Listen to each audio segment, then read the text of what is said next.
Buddy, put that thing back in its holster. We haven't gone anywhere. I don't understand. Check out the MichaelDukesShow.com for information on how to get access to the podcast.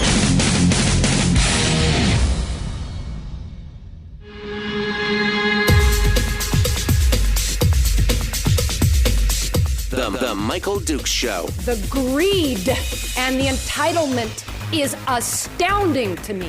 What more could you want from a low-budget radio program? This is a dumpster fire. That was just BS. It is time to get a new perspective. We know just what you need, and we've got just the cure. Open wide and prepare for a steaming hot cup of freedom. I just don't fathom it.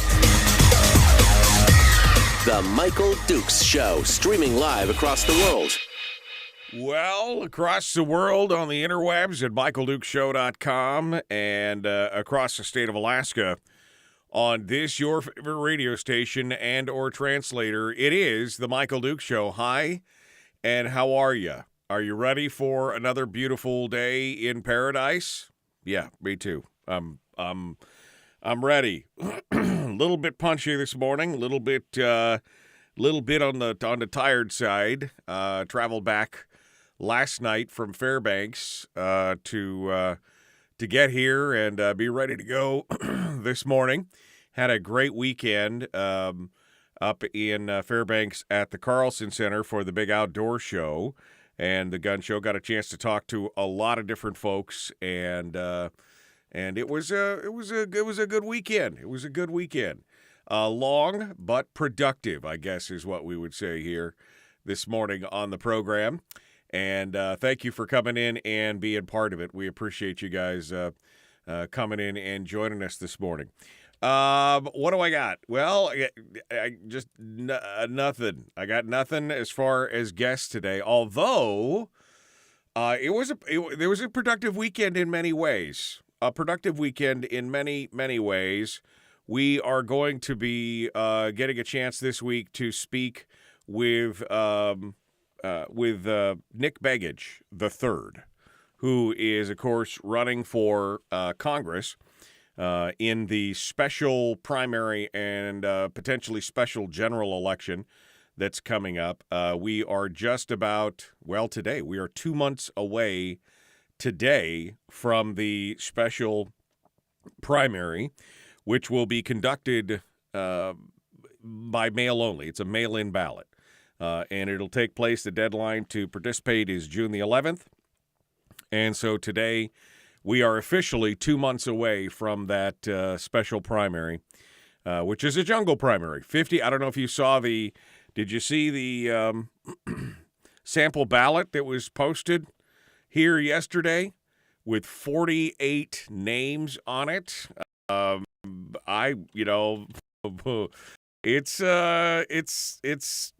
gonna be an interesting thing. It's gonna be interesting for sure. And we'll see what happens. Here in a couple months, but definitely an interesting time to be had here in the next couple months for us. And so we'll be watching that. We'll be discussing that this morning as well. If you would like to participate, we don't have any guests today, but like I said, I did get a chance to meet with Nick Begich, who has not been on the program as of yet, and so we will have that conversation with him sometime, probably Wednesday. We'll have a chance to talk with him. Mike Shower is not going to be joining us on Wednesday, so maybe we'll swap him out for the 7 o'clock hour on Wednesday if we can and get him in to talk about it. Also got a chance to talk again this weekend to Chris Bai, who is the Libertarian candidate for the congressional seat, and so we will hopefully have a conversation with him as well. So looking forward to that as well.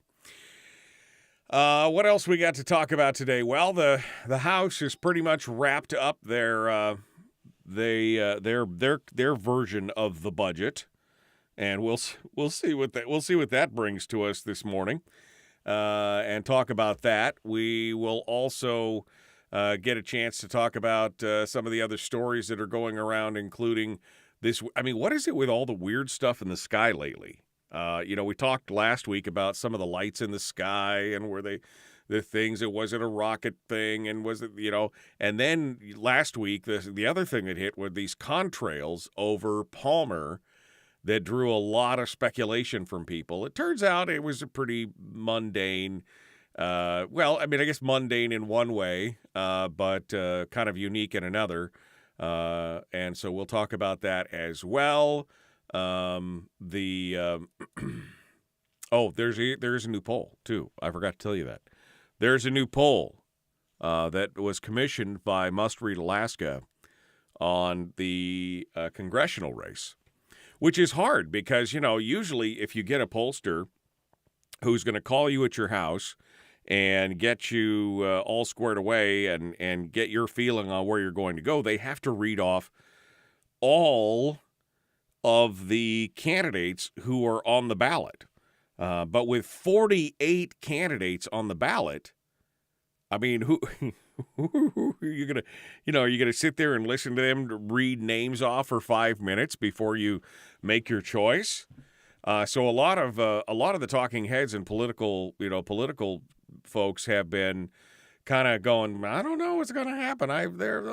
But finally, they put it together. The Must Read Alaska poll was conducted by Remington Research Strategies.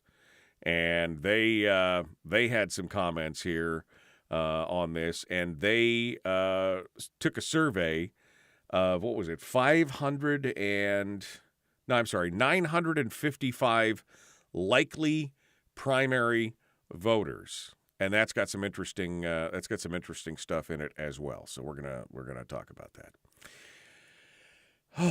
Oh, and we're going to then open up the phone lines are open. We're going to open up the lines to your phone calls as well. How about that? So whatever you want to talk about today, I'm good to go. So we're going to chit-chat about all this stuff and open the lines and do everything. Now, normally we're broadcasting on Facebook, but since Friday, I don't know if I offended the Facebook gods or what, but for some reason the show will not launch on Facebook. And so this morning, it's only being simulcast on YouTube and on Twitch. So if you want to go out there and join us in the chat room during the commercial breaks to hang out with us, you'll have to go over to YouTube this morning to do that as well. I've posted up the link on my Facebook page, sending you over to YouTube, which there's some deep irony there. Just go to facebook.com/Michael Duke Show, and you can follow the link right there at the top of the page over to the broadcast this morning, and we'd love to hear from you. So just come on over, come on out, come on down. Let's do it to it. Okay. So where should we start this morning? Should we talk about the student who got pepper sprayed in Wasilla? I read this story, and of course I wasn't there. Right? I wasn't there. I wasn't part of the whole thing. But at some point, when all you have is a hammer, every problem looks like a nail, right? Well, the state troopers ended up pepper spraying an 11-year-old boy at the Wasilla Tenina Elementary School. Now, he's a special needs kid. He's got autism and ADHD. And there was like this whole situation where he ran out of the school, then his parents come and found him, and the police had been called at one point, and so he was talking with his parents out in front of the school when the police rolled up, and that spooked him, and then he ran back into the school. And so then he went to his classroom where I guess he felt safe, and then they kind of cornered him in his classroom and got it. The bottom line is, when it was all said and done, they shot him in the face at point blank range with some pepper spray. And so there's just been a lot of questions here in how we are supposed to deal with this kind of stuff.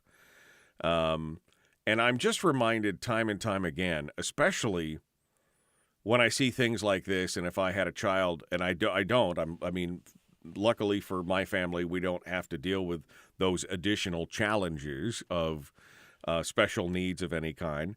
But, this just reinforces my belief that probably homeschooling still the best choice for my family anyway out here, because it's just horrific.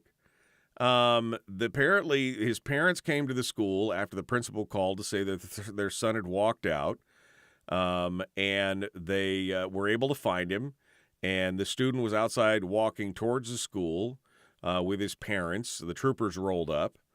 He refused to stop for the troopers. Now, again, remember that he has autism and all that kind of stuff. In the police response that ramped up their son's emotional level, that's what caused it, they said at that point, because they were talking him down. Obviously, they have some experience with this, from having, obviously, they're his son, right? So then he walked back into the classroom, into the school and into his special needs classroom. And according to his mother, she was relieved at this point because that was right where he needed to be. She followed the son inside. And then she said that the trooper followed her into the school.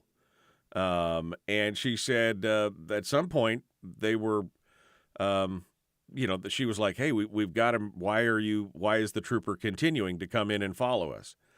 Well, apparently at some point before the classroom incident happened, the trooper, who has not been identified, decided to require involuntary commitment for the 11-year-old boy for treatment at the Mat-Su Regional Medical Center.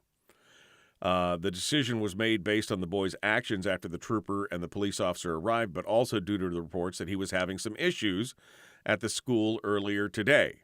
And they said this is the most appropriate outcome for everybody involved, given all the circumstances. The parents, however, say the trooper, the decision to order a hold escalated their son's reaction because he knew he faced either getting strapped to a gurney or being given a shot and sedated. I mean, all of a sudden your choices are restricted, and that sent him skyrocketing back into the stratosphere. And so he kept saying that he didn't want to leave. He was staying in school and everything else. And at that point, that's when the trooper apparently walked up and sprayed him in the face. According to the troopers, they said that it was from 5 to 6 feet away. The parents said it looked like it was basically 2 feet away and at point blank range. The spray didn't go into the room, but directly into the boy's face. And so, I mean, this thing is just horrific. It's just reminding me again why this is, reason number, 438 why I homeschooled my kids. So they didn't have to deal with this kind of stuff anymore. And where were the specialists, the experts in these special needs classes to help talk these kids down? Well, I mean, why were the troopers called? I mean, again, when all you have is a hammer, every problem looks like a nail. So did you think that the troopers, if you're the expert in special needs kids, did you think that the trooper was going to be able to come in and fix this problem, with the handcuffs and a taser and bear spray? I mean, I'm asking. I just don't know. Anyway, this story just caught my attention because I just can't, an 11-year-old boy, I just can't imagine. And, of course, there's been story after story, if you've been following this across the country over here the last few months, there's been story after story of police working with people who have, either mental handicaps or their special needs of some kind or whatever, where they have been tased, peppered sprayed, shot, arrested, held down. I mean, just all kinds of stuff. All I can say is if you're having some kind of issue like this, it might not be the police who are the best people to call in these situations because their track record on this kind of stuff so far is not great. It's not super good. Anyway, that was kind of the story I wanted to start it off with this morning just because it kind of broke my heart, quite honestly. All right. We're about ready to jump back into it. We'll open up the phone lines on the other side. The Pivotel call-in lines, powered by our friends at Pivotel and Satellite West. And we will be back with more. Don't go anywhere. It is the Michael Duke Show. Common sense, liberty-based, free-thinking radio. Returning right after this.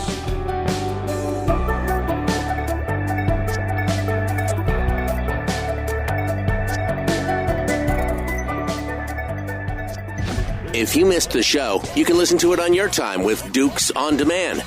Oh, and it's free. Like America used to be.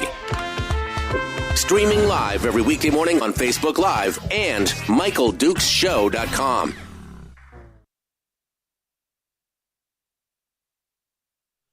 Okay. Hi, how are you?